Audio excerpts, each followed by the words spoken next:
দর্শক, বাংলাদেশ থেকে ভারতের প্রভাব চিরতরে কমতে যাচ্ছে।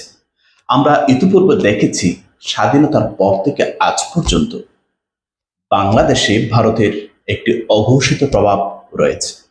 সেটি হোক বিএনপি কিংবা আওয়ামী লীগ। আওয়ামী লীগের পিরিয়ডে তারা প্রকাশ্য তাদের প্রভাব বাংলাদেশে বিস্তার করেছে, তারা তাদের প্রভাব দেখিয়েছে।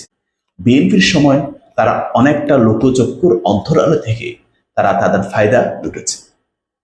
কিন্তু এইবারে তারেক রহমান সরকার আসার পর, অর্থাৎ তারেক রহমান প্রধানমন্ত্রী হওয়ার পর, সেই দাবার গুটি তিনি পাল্টে দিয়েছেন।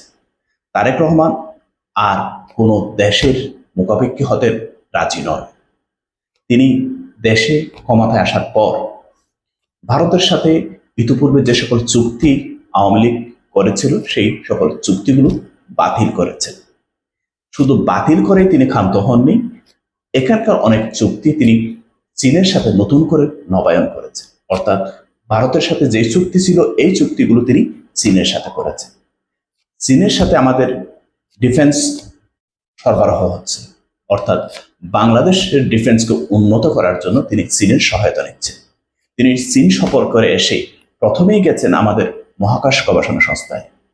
তার ইচ্ছা, চীন যদি পারে মহাকাশ গবেষণা সংস্থায় উন্নতি করতে, তাহলে আমরা কেন পারব না।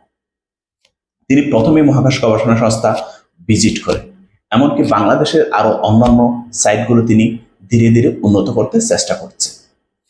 চীন বাংলাদেশ অফার করেছে চীন, মায়ানমার এবং বাংলাদেশের মধ্যে, অর্থাৎ ত্রিদেশীয় একটি রেল যোগাযোগ। বাংলাদেশ এই চুক্তিটি লুফে নিতে যাচ্ছে।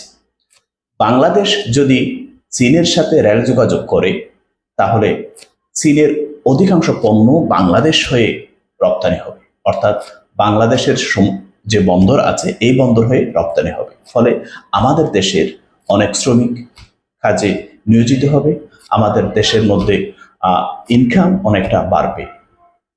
একই সাথে চীনের অনেকগুলো কোম্পানি যেহেতু বাংলাদেশে অ্যাক্টিভ থাকবে, ফলে ভারত যে কিছুদিন পর পর আমরা বাংলাদেশ দখল করে নিবে, হ্যান করব, ত্যান করব, এত ধরনের হুমকি দেয়, এই হুমকিগুলো তারা তাদের মিডিয়ে দিতে পারবে, কিন্তু বাস্তবিক পক্ষে তারা আর কখনো এটা করতে পারবে না। কারণ তারা বাংলাদেশের দিকে যদি চোখ তুলে তাকায়, ড্রাগন কিন্তু বসে থাকবে না, চীন বসে থাকবে না। চীন অলরেডি কিছুদিন পর পরে ভারতকে প্যাদানি দেয়, তাদের সীমান্তবর্তী রাজ্যগুলোতে কিছুদিন পর পরে প্যাদানি দেয়। আমরা তো মিডিয়ায় দেখি ভারত কিভাবে নাকানি চোবানি খাচ্ছে চীনের সেনাদের কাছে।